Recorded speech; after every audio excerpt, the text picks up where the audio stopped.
అందరికీ నా నమస్కారాలు. నేను doctor Kiran Shekhar.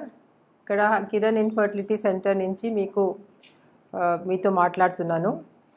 Last time కూడా మా వీడియోస్కి మా యూట్యూబ్లో పెట్టినప్పుడు మంచి రెస్పాన్స్ వచ్చింది. ఐ థింక్ అవి అన్ని వీడియోస్ మీకు మంచి నాలెడ్జ్ ఇస్తారు ఈ ఇన్ఫర్టిలిటీ ఇంకా ఐవీఎఫ్ గురించి. అదే నా కోరిక. ఇప్పుడు నేను ఇక్కడ సీనియర్ కన్సల్టెంట్ లాగా ఉన్నాను ఫర్ ద లాస్ట్ 30 years. ఈ సెంటర్ నేను అబౌట్ 35 years బ్యాక్ స్టార్ట్ చేసినాను. అప్పుడు ఐవీఎఫ్ టెక్నాలజీ చాలా ప్రిమిటివ్ స్టేజ్లో ఉండింది. అప్పుడప్పుడే స్టార్ట్ అయింది 40 years బ్యాక్. అప్పుడు మేము ఈ స్టెప్ తీసుకొని అన్ని ఎక్విప్మెంట్లు ఫారెన్ నుంచి వేరే కంట్రీస్ నుంచి తెప్పించుకొని ఇంకా అన్ని ట్రైనింగ్స్ తీసుకొని ఇవన్నీ స్టార్ట్ చేసినాము. ఇప్పుడు ఈ స్టేజ్లో వచ్చినాము. ఇక్కడ మాకు హైదరాబాద్లో సెంటర్స్ ఉన్నాయి, 2 సెంటర్స్ ఉన్నాయి. ఇంకా బెంగళూరులో, చెన్నైలో అన్ని చోట్ల మేము పేషెంట్స్కి హెల్ప్ చేస్తున్నాము. ఇవాళ నాకు ఫాదర్స్ డే గురించి లాస్ట్ వీకే మీ దగ్గర ఇవి అన్నీ తీసుకొని వచ్చేది ఉండే, కానీ లాస్ట్ వీక్ మాకు కొంచెం మిస్ అయిపోయింది. So I wish all the would be fathers and the fathers who are enjoying fatherhood a very happy Father's Day. And ఈ సందర్భంగా నేను మేల్ ఇన్ఫర్టిలిటీ గురించి ఎక్కువ ఇంపార్టెన్స్ ఇవ్వాలి, ఎక్కువ మాట్లాడాలి అట్లా అనుకున్నాను. ఇవాళ మనం ఇన్ఫర్టిలిటీ గురించి ఇంకా దాంట్లో మెయిన్లీ మేల్ ఇన్ఫర్టిలిటీ గురించి మాట్లాడుకుంటాము. మేల్ ఇన్ఫర్టిలిటీ 30% కేసెస్లో రెస్పాన్సిబుల్ ఉంటుంది. అంటే ఒక కపుల్ మా దగ్గర వస్తే వాళ్ళకి ఇన్వెస్టిగేట్మెంట్ చేసినాము, ఫీమేల్కి ఫ్యాక్టర్స్ చూసినాము, మేల్స్కి కూడా ఫ్యాక్టర్ చూసినాము. ఇవాళ రేపు చాలా మార్పు అయింది. ప్రతిసారి లేడీ వచ్చినప్పుడు, భార్య వచ్చినప్పుడు హస్బెండ్ కూడా ఆమెతో వస్తున్నారు. That is a very positive step in the society where everybody feels involved. వాళ్ళు కూడా రావాలి, వాళ్ళు పరీక్షలు చేయాలి అని చాలా అవేర్నెస్ వచ్చేసింది.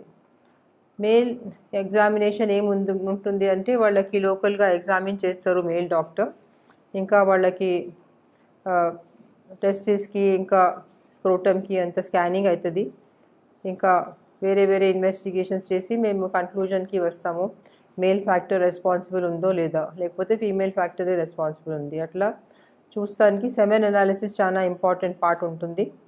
ఇంకా లక్షణాలకి మనం పోతే ఏమేం లక్షణాలు ఉంటే మనం సస్పెక్ట్ చేయవచ్చు ఇట్లా మేల్ ఇన్ఫర్టిలిటీ కావచ్చు, ఇంకా వాళ్ళది స్పెర్మ్ కౌంట్ తక్కువ కావచ్చు అని ఇట్లా అనుకోవాలి అంటే కొన్ని లోకల్ కండిషన్స్ ఉంటాయి. అక్కడ లోకల్ కండిషన్స్ స్క్రోటంలో, టెస్టిస్ దగ్గర వెరికోసీల్ అని ఒక కండిషన్ ఉంటుంది. వెరికోసీల్లో రక్తం ప్రవాహం అక్కడ ఎక్కువ అయిపోతుంది, వెయిన్స్ డైలేట్ అయిపోతాయి.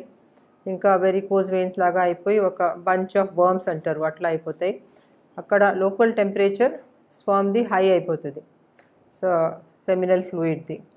స్పర్మ్స్ చాలా చాలా డెలికేట్ ఆర్గానిజమ్స్ ఉంటాయి, చాలా చిన్నగా ఉంటాయి. మైక్రోస్కోప్లోనే మనం చూడవచ్చు స్పర్మ్స్కి. ఆ స్పర్మ్స్లో కొన్నిసార్లు కౌంట్ తక్కువ అవుతుంది. ఒకవేళ టెంపరేచర్ ఎక్కువ అయిపోయింది అనుకోండి, అక్కడ లోకల్లీ స్కోటల్ టెంపరేచర్ 4-5 degrees ఎక్కువ అయిపోయింది ఈ ఎక్కువ వీనస్ బ్లడ్ వల్ల అంటే స్పర్మ్స్ది మోటిలిటీ ఇంకా కౌంట్ మొత్తం తగ్గిపోతాయి. అప్పుడు ఆ పేషెంట్ వచ్చి మనకి చెప్తాడు, నాకు ఇట్లా ప్రెషర్ సెన్సేషన్ ఉంది స్క్రోటంలో, ఇంకా ఇవన్నీ వెయిన్స్ నేను పాల్పేట్ కొన్నిసార్లు అట్లా నాకు ఫీల్ అవుతాయి. అప్పుడు డాక్టర్ ఎగ్జామిన్ చేసి ఇంకా కొన్ని టెస్ట్లు అల్ట్రాసౌండ్ గిట్ట చేసి చెప్తారు. వెరికోసీల్ కండిషన్ ఒక బిగినింగ్ స్టేజ్లో స్టేజ్ 1 గిట్ట ఉంటే అంత ఎఫెక్ట్ చేయదు, కానీ స్టేజ్ 2, స్టేజ్ 3 ఉంటే అప్పుడు వాళ్ళు చిన్న సర్జరీ ఉంటుంది, దాంతో చాలా వాళ్ళకి లాభం అవుతుంది. వేరే ఏమేమో కండిషన్స్ స్పర్మ్ కౌంట్కి ఎఫెక్ట్ చేయవచ్చు అంటే హైడ్రోసీల్ అని ఉంటుంది. హైడ్రోసీల్లో కూడా అది అక్కడ ఎక్స్టర్నల్ జెనిటేరియా దగ్గర, స్క్రోటమ్ దగ్గర ఎక్కువ వాటర్ కలెక్షన్ అయిపోతుంది ఆ శాక్లో. ఇంకా అది హెవీనెస్ వల్ల, ఇంకా ప్రెషర్ వల్ల, ఇన్ఫెక్షన్ ఫ్లూయిడ్ వల్ల సెమెన్ కౌంట్ తక్కువ అయిపోతుంది. అది కూడా చాలా ట్రీటబుల్ కండిషన్. అట్లా షైగా అయిపోయి ఒకవేళ పేషెంట్ రాలేదు, డాక్టర్కి కన్సల్ట్ చేయలేదు అంటే ఆ కండిషన్ ఎక్కువనే అవుతూ ఉంటుంది. అప్పుడు మంచి ఇన్ఫర్టిలిటీ సెంటర్కి పోయి డాక్టర్కి కన్సల్ట్ చేసి దానికి ఏం సమాధానం ఉంది తెలుసుకుంటే ఈ కండిషన్కి మేము మంచిగా ట్రీట్ చేయవచ్చు. ఇంకా ట్రీటబుల్ కండిషన్ ఉంది ఇది. వేరే ఏం కారణాలు ఉండవచ్చు, నేను కామన్ కారణాలు చెప్తున్నా ఎందుకంటే ఎవరెవరు వింటున్నారు వాళ్ళకి తెలుస్తుంది ఇది నా కారణం ఉండవచ్చు అని వాళ్ళు ఇమీడియట్గా దానికోసం ఏదైనా సహాయత అడగవచ్చు. స్టీరాయిడల్ యూజెస్ అంటే చాలాసార్లు పేషెంట్కి డాక్టర్ స్టీరాయిడ్ మీద పెడతారు. స్టీరాయిడ్స్ డ్రగ్స్ ఉంటాయి, యాంటీ ఇన్ఫ్లమేటరీ ఉంటాయి. ఇన్ఫెక్షన్ ఉంటే, ఇన్ఫ్లమేషన్ ఉంటే, జాయింట్ పెయిన్స్ ఉంటే, వేరే చాలా ఇమ్యూనలాజికల్ కండిషన్స్ ఉంటే వాళ్ళకి స్టీరాయిడ్స్ మీద పెడతారు. ఆ స్టీరాయిడ్స్ సైడ్ ఎఫెక్ట్ వల్ల స్పర్మ్ కౌంట్ కూడా తక్కువ కావచ్చు. ఇవాళ రేపు ఈ స్టీరాయిడల్ యూజ్ ఎవరెవరు మేలు పర్సన్స్ జిమ్కి వెళ్తున్నారు, ఇంకా ఎక్కువ మసిల్ ట్రైనింగ్ చేస్తున్నారు, ఎక్కువ వర్కౌట్ చేస్తున్నారు జిమ్లో, వాళ్ళు కూడా కొన్ని స్టీరాయిడ్ సప్లిమెంట్స్ కొన్నిసార్లు తీసుకుంటారు. ఇంకా ప్రోటీన్ పౌడర్స్ కూడా వాళ్ళు వాడతారు, దాంట్లో కూడా కొంచెం స్టీరాయిడ్ కంటెంట్ ఎక్కువ ఉండవచ్చు. అట్లాంటి కారణంకు కూడా వాళ్ళకి కొంచెం జాగ్రత్తగా ఉండాలి. ఇంకా ప్రతిసారి ఏదైనా సప్లిమెంట్ వాడినప్పుడు చూడాలి దాంట్లో ఏదైనా స్టీరాయిడ్ ఎలిమెంట్ ఉందా లేదా. ఎప్పుడన్నా ఆ స్టీరాయిడ్ ఎలిమెంట్ అక్కడ ఉంటే ఏమవుతుందంటే వాళ్ళకి స్పర్మ్ కౌంట్ లాంగ్ రన్లో తగ్గిపోతుంది. So it is a treatable cause the moment you stop the steroids. Unless కొంచెం లేట్ అయిపోతే అది వేరేది, కానీ అది స్టీరాయిడ్ స్టాప్ చేసేస్తే వాళ్ళకి స్పర్మ్ కౌంట్ మంచి నార్మల్కి రావచ్చు. కొన్నిసార్లు ఈ మేల్ పర్సన్స్ చైల్డ్హుడ్లో చిన్న ఉన్నప్పుడు ఏదైనా ట్రామా కావచ్చు, టెస్టిస్కి ఏదైనా ఫాల్ ఉండవచ్చు, అక్కడ ఏమైనా బ్లడ్ కలెక్ట్ అవుతుంది. చాలాసార్లు పేరెంట్స్ చూసేసి చెప్తారు, ఏం పర్వాలేదు బాబు, కొంచెం స్వెల్లింగ్ వచ్చింది, అది తగ్గిపోతుంది. అట్లా మనం అనుకోకూడదు. ఎప్పుడైనా అట్లా చాలా పెయిన్ ఉంది అక్కడ టెస్టిస్ దగ్గర, ఇంకా ఏదైనా బ్లడ్ అక్కడ కలెక్ట్ అయిందంటే వెంటనే ఆ బ్లడ్కి మనం బయట తీసేయాలి. లేకపోతే ఆ ప్రెషర్ వల్ల మళ్ళీ టెస్టిస్కి అట్రోఫీ కావచ్చు. ఇంకా టెస్టిక్యులర్ కండిషన్స్ కొన్నిసార్లు జన్మ నుంచి కూడా ఉండవచ్చు. పుట్టినప్పటి నుంచి ఏదైనా జెనెటిక్ డిసార్డర్ ఉండవచ్చు, ఏదైనా క్రోమోజోమల్ డిసార్డర్ ఉండవచ్చు. అట్లాంటి ఏదైనా ఉంటే టెస్టిస్ సైజ్ చాలా చిన్నగా ఉంటుంది. ఇంకా వాళ్ళకి వేరే సూచనలు కూడా ఉంటాయి. మేల్ గ్రో అవుతారు, చాలా టాల్ అయిపోతారు ఒక సిండ్రోమ్లో, క్లైన్ఫెల్టర్ సిండ్రోమ్ అని ఉంటుంది. ఇంకా వాళ్ళకి ఎగ్జామిన్ చేస్తే మళ్ళీ వాళ్ళ స్పర్మ్ కౌంట్ మొత్తమే 0 ఉండవచ్చు. అట్లాంటి కండిషన్స్కి మనం ఎక్కువ హెల్ప్ చేయలేము, ఎందుకంటే అది పుట్టి నుంచి ఉంది. ఇంకా దానిది ఏం సమాధానం ఉంది మేము వాళ్ళతో పేషెంట్స్తో డిస్కస్ చేస్తాము. ఇంకా కండిషన్స్ చెప్పాలి అంటే డయాబెటీస్ ఉంది, షుగర్ బీమారీ. షుగర్ బీమారీలో కూడా ఏమవుతుందంటే బ్లడ్ షుగర్ లెవెల్స్ చాలా ఎక్కువ అయిపోతే ఇన్ఫ్లమేషన్ ఇంకా ఇన్ఫెక్షన్ చాలా ఎక్కువ అవుతాయి. ఆ ఇన్ఫ్లమేషన్ వల్ల ద స్పర్మ్ కౌంట్ తక్కువ అయిపోతుంది. షుగర్ లెవెల్ వల్ల మొత్తం ఇమ్యూనిటీ లెవెల్ లో అయిపోతుంది.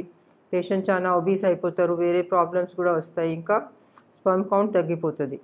ఈ డయాబెటిక్ కండిషన్ కూడా మనం మంచిగా దానికి ట్రీట్ చేయవచ్చు డాక్టర్ దగ్గర పోయి. ఇంకా మళ్ళీ ఎండోక్రైనాలజిస్ట్ అలా కూడా తీసుకుంటారు. ఇంకా వేరే మన ఇన్ఫర్టిలిటీ డాక్టర్స్ కూడా మనం వాళ్ళకి ట్రీట్ చేస్తాము.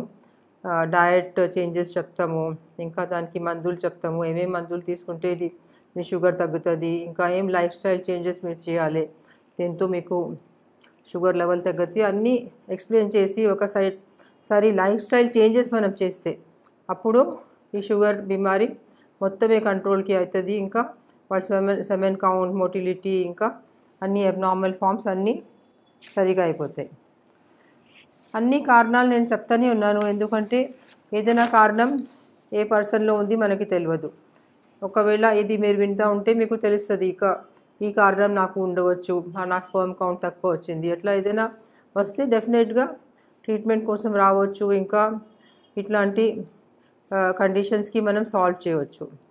మా సెంటర్లో కూడా ఇప్పుడు చాలాసార్లు మేము స్పర్మ్ కౌంట్ చేస్తాము వాళ్ళకు. దానికోసం వాళ్ళు ముందులో నాకు గుర్తుంది 30-40 ఇయర్స్ బ్యాక్ మేల్ పార్ట్నర్స్ రాకపోతుండే హాస్పిటల్కి, నా స్పర్మ్ కౌంట్ నార్మల్గానే ఉన్నా అట్లా కొన్నిసార్లు వాళ్ళు అట్లా అనుకుంటుండే. కానీ ఇప్పుడు అది చేంజ్ అయింది, ఇంకా వాళ్ళు వస్తున్నారు, టెస్ట్ చేయించుకుంటున్నారు. దానికోసం స్పెషల్ రూమ్ ఉంటుంది, స్పెషల్ ఫెసిలిటీస్ ఉంటాయి. అక్కడ వచ్చి వాళ్ళు మంచిగా ప్రైవసీలో ఆ స్పర్మ్ కౌంట్ ఇవ్వచ్చు. ఇంకా దాని అనాలిసిస్ కూడా ఇప్పుడు చాలా ఇంప్రూవ్మెంట్ అయింది అనాలిసిస్ మెథడ్స్లో కూడా. ముందు ఆ analysis use to be A rough analysis, అంటే ఇంత కౌంట్ ఉంది, ఇలా ఇంత ఉండవచ్చు లగ్భగ్ అని చెప్తున్నారు. కానీ ఇప్పుడు మన దగ్గర కంప్యూటర్ అసిస్టెడ్ సెమెన్ అనాలిసిస్, దానికి కాసా అంటారు, ఆ పద్ధతి ద్వారా మనం ఎగ్జాక్ట్గా ఎన్ని మిలియన్ స్పర్మ్స్ ఉన్నాయి పేషెంట్కి చెప్పవచ్చు. నార్మల్ స్పర్మ్ కౌంట్ ఏమో 20 to 25 మిలియన్ ఉంటుంది according to WHO, world health organisation. వాళ్ళు ఒక స్టాండర్డ్ పెట్టినారు, మేమందరు డాక్టర్స్ ఆ స్టాండర్డ్ ఫాలో చేస్తాము. దానికైనా తక్కువ కౌంట్ ఉంటేనే మనం హస్బెండ్కి చెప్తాం మీకు ఇది ప్రాబ్లం ఉంది అని. దానికైనా ఎక్కువ కౌంట్ ఉంటే వాళ్ళకి మేము ఎక్స్క్లూడ్ చేసేస్తాం, చెప్పేస్తాం మీ కార్నర్ ఎక్కువ లేవు, మీకు 25 మిలియన్ ఉంది, మీకు మంచిగా నడిచిన వాళ్ళు స్పర్మ్స్ 60% ఉన్నాయి, ఇన్ఫెక్షన్ ఎక్కువ లేదు, మీ సెమెన్లో పస్సెల్స్ లేవు, అట్లాంటివి ఉంటే మీకు అదే సాటిస్ఫాక్షన్ ఉంటుంది, నా కౌంట్ మంచిగా ఉంది, ఇప్పుడు we have to concentrate more on the female partner అట్లా. ఇంకా మార్ఫాలజీ కూడా మేము చాలాసార్లు పేషెంట్కి ఎక్స్ప్లెయిన్ చేస్తానికి మైక్రోస్కోప్ దగ్గర కూడా తీసుకుపోయి ఆ మైక్రోస్కోపిక్ పిక్చర్ ఆఫ్ స్పర్మ్స్కి పెద్ద టీవీ స్క్రీన్ మీద ప్రొజెక్ట్ చేసేసి వాళ్ళకి చూపిస్తాము, చూడు ఇది మీ స్పర్మ్ ఉంది, స్పర్మ్కి ఒక హెడ్ ఉంటుంది, మిడ్ పీస్ ఉంటుంది నెక్ లాగా, దానికి కింద ఒక బాడీ టేల్ ఉంటుంది. ఆ టేల్ ఎందుకు ఉంటుంది అంటే అది స్పర్మ్ ఇట్లా నడుస్తానికి సహాయం చేస్తుంది, ఇంకా పైన ఎగ్ దగ్గర ఆ స్పర్మ్కి తీసుకుపోతుంది. ఆ టేల్లో కూడా ఏదైనా డిఫెక్ట్ ఉంటే మళ్ళీ స్పర్మ్స్ సరిగా నడవవు. ఇంకా బాడీలో హెడ్లో కూడా డిఫెక్ట్ ఉంటే కూడా ఆ బేబీస్కి కొన్ని డిఫెక్ట్స్ రావచ్చు. అట్లాంటివి అన్నీ డీటెయిల్లో మేము పేషెంట్తో డిస్కస్ చేస్తాము. ఇంకా దాని సమాధానం ఏంది కూడా వాళ్ళతో డిస్కస్ చేస్తాము, వాళ్ళకి చెప్తాము దీంట్లో మనం చేస్తే ఏమేమి ఉంటుంది, దానివి ఫ్యూచర్లో ఏం కరెక్షన్స్ ఉన్నాయి, ఇవన్నీ వాళ్ళకి చెప్తాము. ఎప్పుడైనా స్పర్మ్కి కదలికైనా లేనప్పుడు అంతా మనం నిరాశ కాకూడదు, అంతా డిప్రెషన్ ఇంకా అది కాకూడదు. ఎందుకంటే ఇటు మోడర్న్ సైన్స్లో ఇప్పుడు మా దగ్గర ఈ దానికి కూడా సమాధానం వచ్చింది. ఎవరి స్పర్మ్ మంచిగా అలైవ్ ఉంది కానీ దాంట్లో మూమెంట్స్ లేవు, అప్పుడు ఆ స్పర్మ్కి తీసుకొని దాని టేల్కి కట్ చేసేసి ఒక హోల్డింగ్ పిపెట్లో పెట్టుకొని ఆ గుడ్డులో డైరెక్ట్గా ఇంజెక్ట్ చేసేస్తారు. ఆ పద్ధతికి ఇంట్రాసైటోప్లాస్మిక్ స్పర్మ్ ఇంజెక్షన్ అంటాము. ఇంకా దాంతో హెల్దీ బేబీస్ కూడా పుడతాయి. ఇదే మంచి సమాచారంతో నేను ఈ వీడియోకి ఎండ్ చేస్తాను. నమస్తే.